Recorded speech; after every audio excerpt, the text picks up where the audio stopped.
Welcome back, folks. Today we're gonna be checking out Witchfire, a game I covered in the past but never really got around to give my impressions. That changes today, being that the Astronaut Studio was kind enough to give me access to the latest major update, and I've been playing the game for the past week or so. Witchfire came out last year in early access for PC only on Epic Games Store, although devs mentioned that the final game will be coming to other PC platforms including the consoles. And if you're not familiar with the Astronauts, they also did a game which I really did enjoy, and that's The Vanishing of Ethan Carter. Witchfire is best described as a roguelite with Painkiller Bulletstorm combined into its either world design choice or how combat feels in general, which is not a surprise being that some of the devs from the Astronauts actually worked on those games, but keep in mind that the team currently for the game is relatively small. As you start a new game, you get to choose your prayer. Right now there are 6, those being the Butcher, Hunter, Slayer, Shadow, Saint and Penitent. Each one of them will start with a different weapon and a relic, so you can see like which style, play style at the beginning is for you, being that, their starting stats also vary from, which one you choose. You start off in the Shrouded Hermitorium, which is like your hub that you arrive in after each expedition. There you have the apothecary to brew potions. You get the materials on your expeditions by picking up herbs like Angelica that you use as a material for it, so every time you go out to explore, I suggest looking around to actually get some of those herbs so you can make potions. Besides that, you have Testing Ground for checking out your build that we'll talk about later. You also have the Ascension Shrine that you use to spend Witchfire to raise your attribute levels, like Healing, Vitality, Endurance, Witchery, Metaunia and Luck. All of that will help you be stronger in each new run, and basically you get that Witchfire by, defeating more enemies and just collecting it. Then you also have the magic table where you can put light and heavy spell. Those are a must in the game, but don't worry, it doesn't unlock straight away. Most of this stuff will be locked at the start anyway, where it's, going to unlock as you progress through the game and get more levels. There is also the Vatican Research Lab where you can queue up either a weapon or a spell, player invocation and so on that might get you a better piece of gear, or basically a new weapon.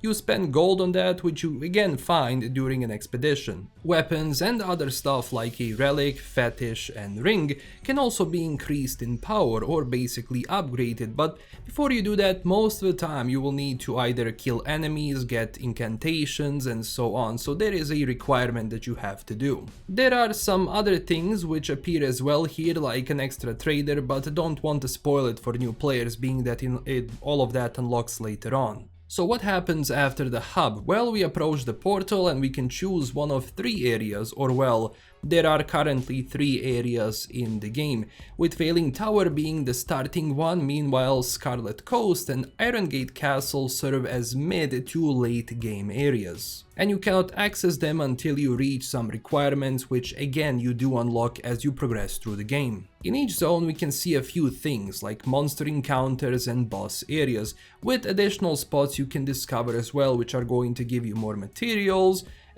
basically like containers with ammo that you will kinda have to visit, especially at the start when you are weak, and because you're gonna be depleting that ammo kinda fast. In each area, after clearing it out, you get to absorb a manifestation that will give you 2 to 3 arcana powers that you can choose only one. It makes you stronger, but those only last during the run, so each time it might be different or give you a better or worse powers. It all depends on each run and pretty much your luck.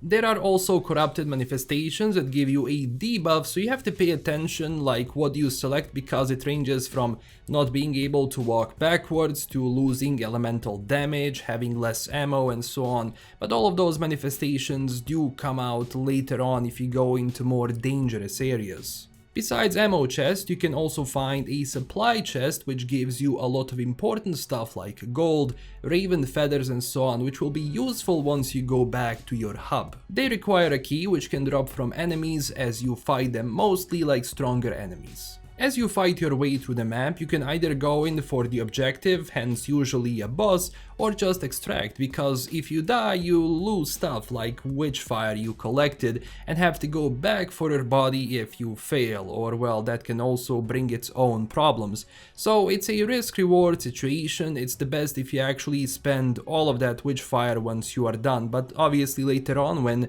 for example, stats are more expensive, you will have to make a few runs before you reach that certain threshold. So you kinda have to think like, am I ready for a boss this time, or do I just want to do regular stuff, collect it and then just leave and basically reset? After that it's rinse and repeat, but keep in mind that you won't be finishing the entire map right away, especially like later on in like tougher areas, so you will have to gradually make your way forward, each time being stronger and having more weapons and magic spells to use. When it comes to general gunplay and magic system, you can see that devs are familiar with this sort of a genre, because for the most part I had a smooth experience dashing, jumping and shooting around. That wasn't a problem at all. And you have to play well, because you know, enemies, especially once you are under equipped, can hit really hard and you must be on alert at all times. For most of the fights you will be on mid to close range, being that this game doesn't really like you being far, even if you are using a sniper rifle.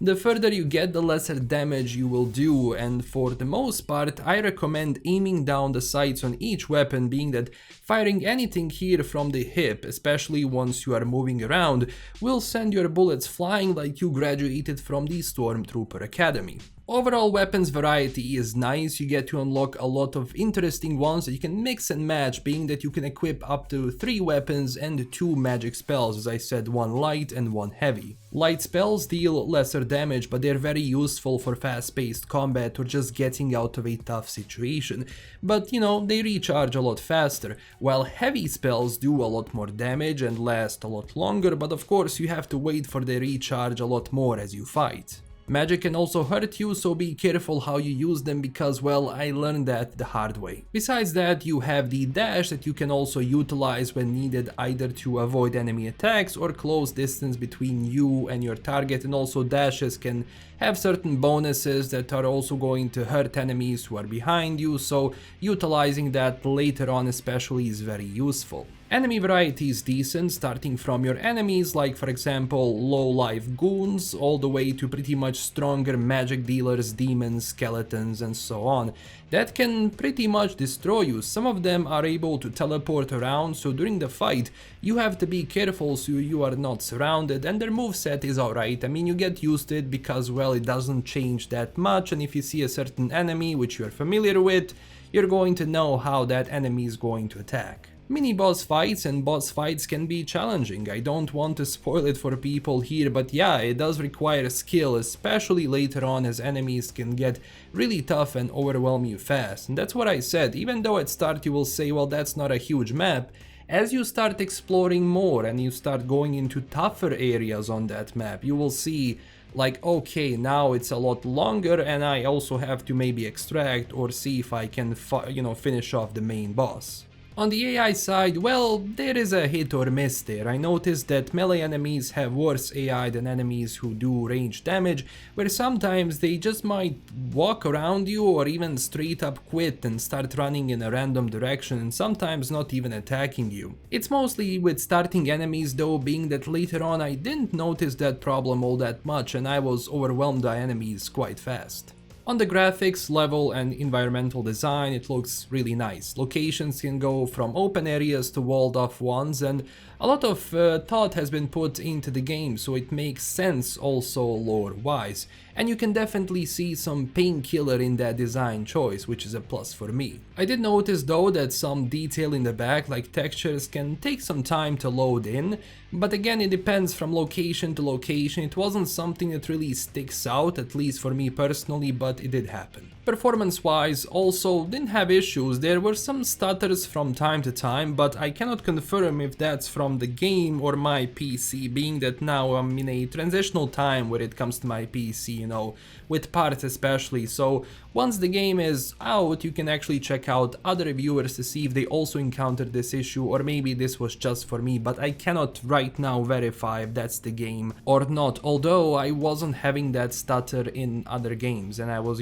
checking out if maybe something was overheating. I tried Cyberpunk and it was running normally. Also, areas that have demonic presence will be enveloped in fog, which can also work against you, being that it limits your vision and you might stumble upon more enemies without noticing it. Don't really have much criticism about it, being that I like the design and it was immersive enough, to really get into the game.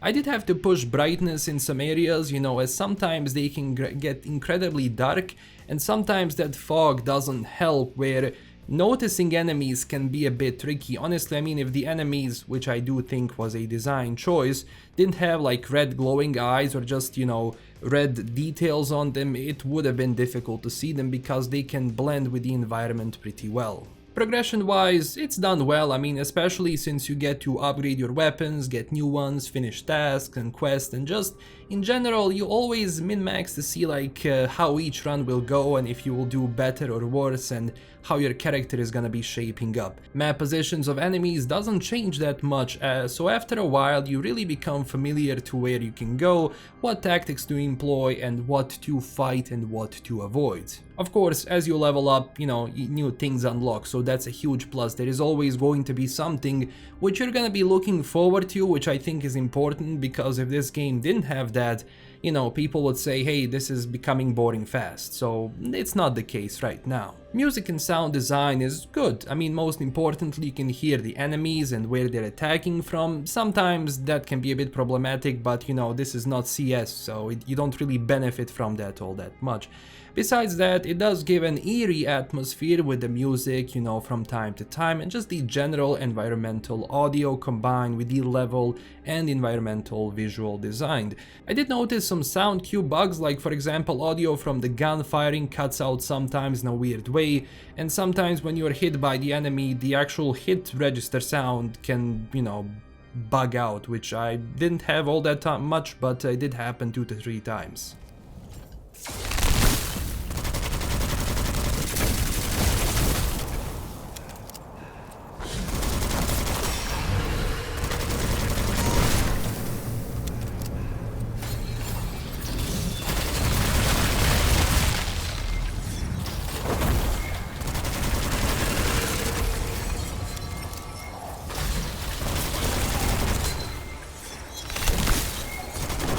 Overall, I did enjoy playing Witchfire. It can start off a bit slow, but once you get the hang of it, it becomes a deeper title as you mix and match various stuff from weapons, relics, rings, fetishes to run through the enemies faster, and that's where I think fun of this game really is, shaping your character as you want. It doesn't have some grand story right away to follow, but a lot of that has been said as you play, or just fight enemies, bosses, through locations and so on. I think around 30 to 40 hours is very much possible to achieve now before you maybe discover all of it, but even that depends on your playstyle. It can definitely go on for longer.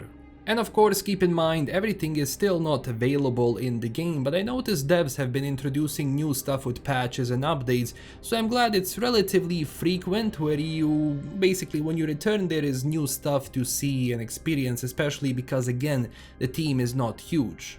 Another problem for some people might be that this is only available right now on Epic Games Store, and I know people in my community who refuse to buy stuff there and want Steam, for example.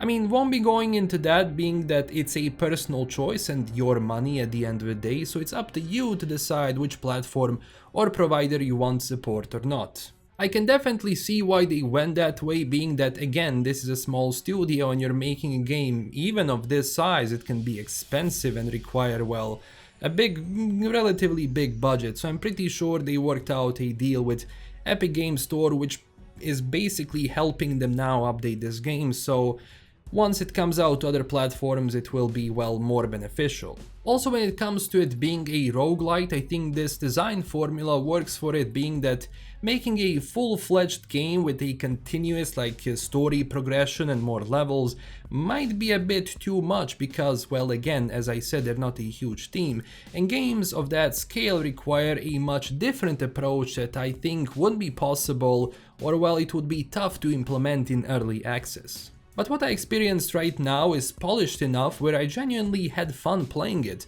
and it was difficult, although at the start, bullet damage drop off based on distance from you and the enemy was a bit frustrating since I'm just a bit further away from the enemy and my gun starts dealing 1 damage. I did get better later on, obviously, where I learned to play around it because, again, this game doesn't like you being far. Mid to close fight is what the devs had in mind and how they kinda designed their game, but of course you can play around with it if you're using a sniper, which is gonna be dealing a bit more damage even if you are far away, so, it's a mix and match situation, definitely.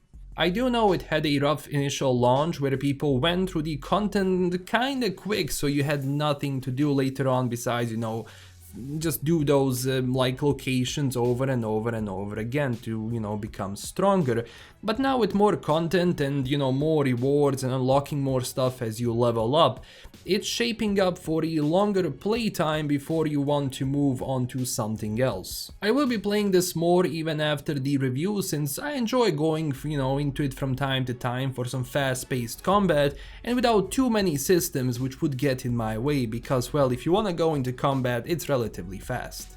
And I do think that this game releasing on more platforms, especially on Steam and, for example, PlayStation and Xbox, will be beneficial for it and, just for more people to try this game out because I think it's gonna do really well if they continue down this route. And that's what I think about it so far. A pretty good experience so far, and as I said multiple times in this video, I just hope devs continue to work on it, balance it and add new features and content which, they have been doing right now. So this is kinda cool.